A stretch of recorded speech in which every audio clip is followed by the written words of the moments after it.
Hello and welcome to Raid over Moscow by Access Software, released in 1984, distributed by US Gold. Now, the aim of this game is to thwart the Soviet Union's attempt to launch nuclear war against America. Now, when this game was released, the Soviet Union still existed. The Cold War was very much on. So this is an interesting reflection of politics and attitudes of that time. I'm sure that wasn't intentional when the game was released, but it is purely fictional, of course. Right, I better start the game. You can see the missiles making their way. So you start on board the orbiting space station, where you get into your little fighter. Now the first problem you have is to get out of the hangar bay, which is actually not that hard once you've done it a few times. You've only got a limited period before these doors close. Yep, that's no problem. Now how many lives you want to risk taking out the hangar is up to you. Now normally I take 2 at a time. That's normally enough to do most levels.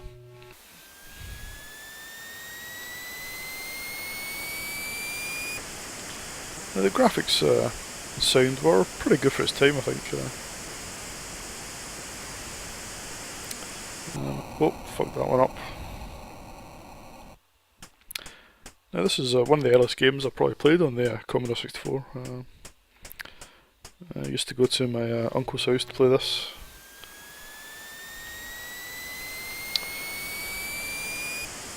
Many an evening was spent playing games like this back then. Okie doke. On now that I've launched, I control the little flashing white dot. I'm making my way towards Saratov. Once there, the game switches to a horizontally scrolling section where you have to get to the past the defences, get to the nuclear launch station, control station.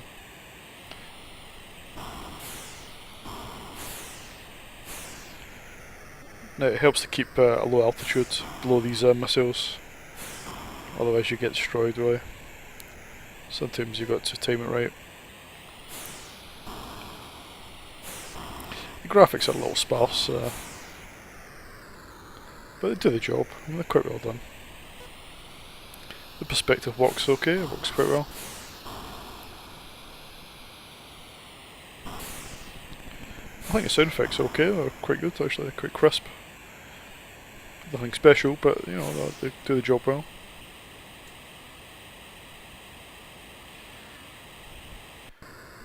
Now, I actually only have to destroy the central station, but you get more points if you destroy the others. You've got to line the altitude of your aircraft with the little windows on each station. When your ship goes purple, you know you're at the correct altitude. I think you get an extra life for every one you destroy, but I'm at maximum life, so there's not much point doing it.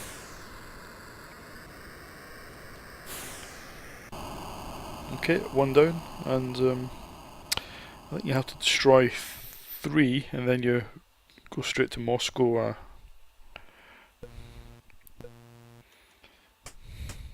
Right, so it's back to the orbiting space station. I could probably get away with just having one of these. If you do get destroyed on the horizontally scrolling section, and you've only got you got no ships left, then you have to go back to the orbiting station. It wastes a bit of time. I'm playing at beginner difficulty level because it does get quite hard if you try the other difficulty levels.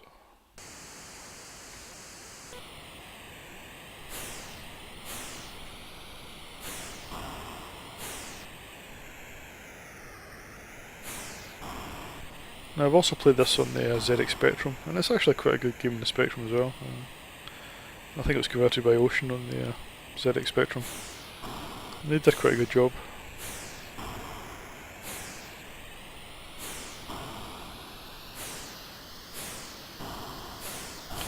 The Developers Access software in 64 also developed Beachheads, Beachhead 2, and the leaderboard golf simulators. And then they went on to PC, Amiga to make more golf games.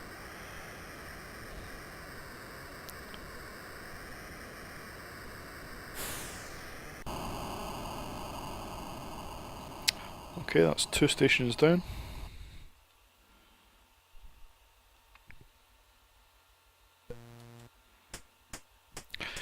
You get a bit bored seeing this stage.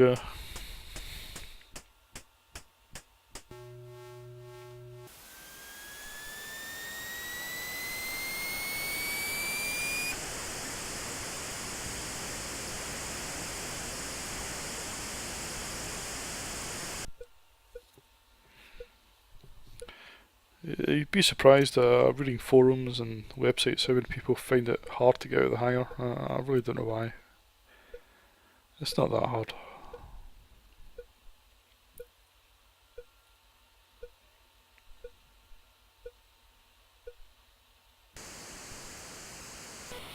Here we go again, Groundhog Day.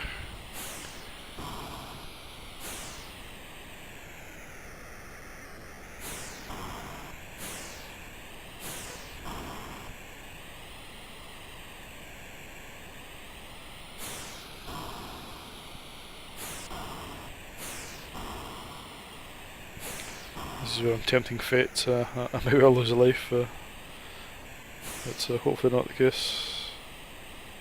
Come on, missile. Oh god. No, that's alright. That was a close one. Right, this is the last of the secondary cities. After this we go straight to Moscow.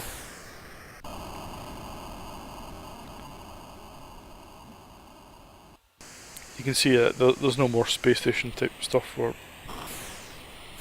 straight to Moscow now. And this is where the game switches to a different format.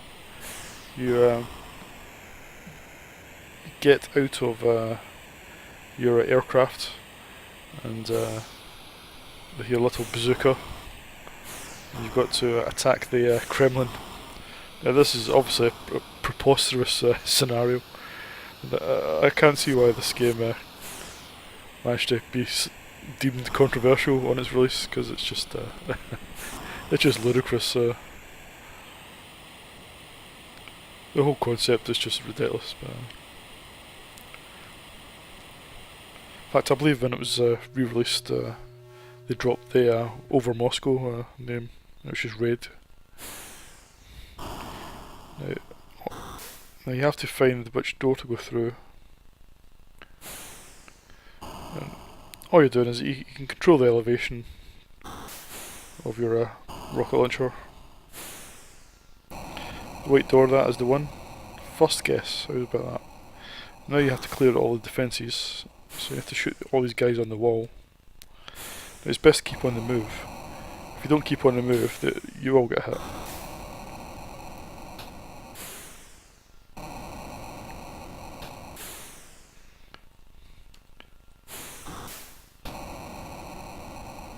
There's no point shooting at a tank at the moment.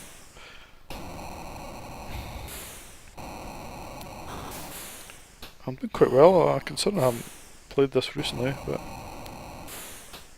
I did actually program a remake of this on the PC a few years back, so that's probably why I'm quite an expert at this game, having played it to death, to be honest.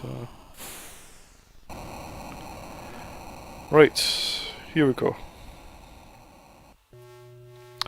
We are now inside the Kremlin, inside the reactor. I'm sure there's not a reactor inside the Kremlin, but now the idea is to destroy the maintenance robots by throwing a discus at them. Does this get any more ridiculous? Now you can, it's only, each robot is only vulnerable from the rear, so you have to bounce it off the wall and hit it in the back. Now this is just, it's a ridiculous scenario. It's quite a good, fun game though. I've got one. I mean, I think it is. Always thought this was a good game. Quite imaginative, actually. I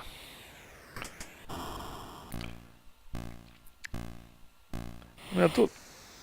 You've only got a limited amount of discs, so if you waste them, you've got to catch them. If you waste them, then you're going to be in trouble. And I think you lose a disc every time you destroy a robot because it gets stuck in the back of it. Now, come on. Oh, you bugger. Yeah, this is by far the hardest part of the game. You could argue that it's the only difficult part of the game at all. I mean, the Kremlin bit outside is a little difficult, but it's not. I mean, it's possible, but sometimes this stage, sometimes you just can't complete it. Okay, reactor unstable. At this point, the maintenance droid just ignores its tasks and just goes a bit mental. Starts to go really fast.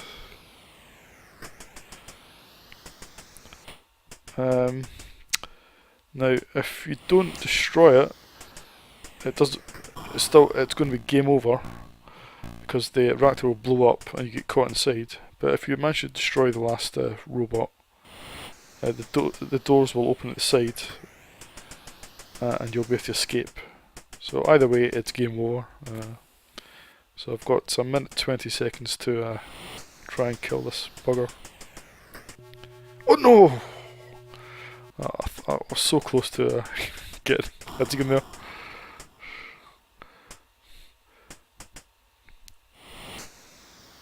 Come on, come on. Turn. Oh, you bugger. This is where it gets quite tense. I must admit, it's quite a good tense feeling here. I think this is the last one. Is this the last one? I can't remember how many I have to hit. 45 seconds left. It's getting tense. I think hopefully that's it. No, one more. Oh. I'm trying to concentrate now. Come on, come on. Oh, hit the front of him. Oh no. I'll be gutted if I don't complete this after all this. It doesn't look good. Doesn't look good.